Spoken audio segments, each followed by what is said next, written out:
কেন কিছু কিছু দল পুরো বিষয়টিকে ভ্রান্তভাবে উপস্থাপনের চেষ্টা করছে?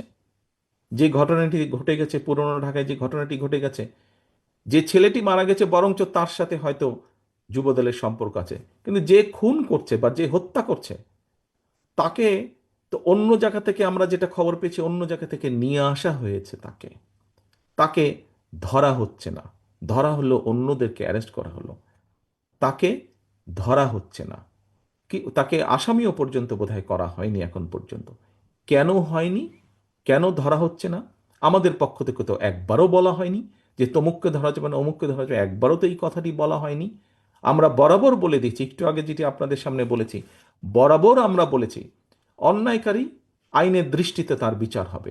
দলের সাথে তার কি সম্পর্ক, কিচ্ছু যায় আসে না তাতে। তাকে দল কোনো রকম প্রশ্রয় দিবে না। কেউ যদি কোনো অন্যায় করে থাকে, তাহলে প্রশাসন ধরছে না কেন তাকে? আমাদের এখানে রিজভী আহমেদ সাহেব পরিষ্কার বলেছেন, দলীয় অবস্থান থেকে আমাদের যা যা করা প্রয়োজন, আমরা প্রত্যেকটি যেটি যেটি জেনেছি, তদন্তের পরে যাদের যাদের সম্পর্কে প্রমাণিত হয়েছে অভিযোগ, আমরা আমাদের দলীয় অবস্থান থেকে তাদের বিরুদ্ধে ব্যবস্থা গ্রহণ করেছি। আইন শৃঙ্খলা বাহিনী কেন তাহলে বসে আছে? আইন শৃঙ্খলা বাহিনীকে চালায় কে? বিএনপি তো চালায় না, চালাচ্ছে তো সরকার। তাহলে সরকার কেন ব্যবস্থা নিচ্ছে না তাদের বিরুদ্ধে? সেটি দলেরই হোক বা সেটি অন্য কোনো লোকই হোক, কেন ব্যবস্থা নিচ্ছে না? প্রিয় উপস্থিতিবৃন্দ, দেখুন,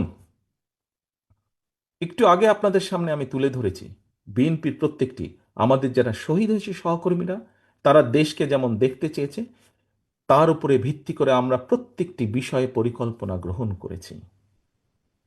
কিন্তু একটি শব্দ প্রায় বক্তব্যের উঠে আসে, ষড়যন্ত্র। যা আগে বলেছিলাম 8 মাস 7 মাস আগে, তা এখনো বলছি। শুধু আমি একা বলছি না, যারা বিবেকবান সচেতন মানুষ, দেশপ্রেমিক মানুষ, প্রত্যেকটি মানুষ বলছেন এই কথাটা। নতুন করে ষড়যন্ত্র আবার শুরু হয়েছে। একটু আগে আমি বলেছি বিএনপি তার অভিজ্ঞতার আলোকে বলেছে সংস্কার কোনটি উচিত হবে, কোনটি উচিত হবে না, বা কি মতামত। কারণ বিএনপি দায়িত্ববোধ থেকে বলেছে। প্রিয় সহকর্মীবৃন্দ, আমরা বরাবর এক কথা বলে এসেছি, আমরা সবসময় গণতন্ত্রে বিশ্বাস করি, বাংলাদেশের স্বাধীনতায় বিশ্বাস করি, বাংলাদেশের মানুষের সার্বভৌমত্ব, দেশের সার্বভৌমত্বে আমরা বিশ্বাস করি, মানুষের কথা বলার অধিকারে আমরা বিশ্বাস করি। বিএনপি তার জন্ম থেকে বলেছে, বিএনপি বহুদলীয় গণতন্ত্রে বিশ্বাস করে। এই কথাটি শুধু বলেনি, এই কথাটি প্রমাণ করে দেখিয়েছে। বিএনপি সংসদীয় গণতন্ত্রে বিশ্বাস করে।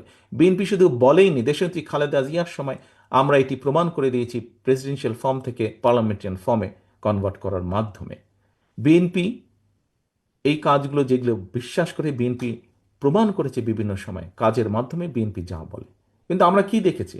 অনেকগুলো রাজনৈতিক দলকে আমরা দেখেছি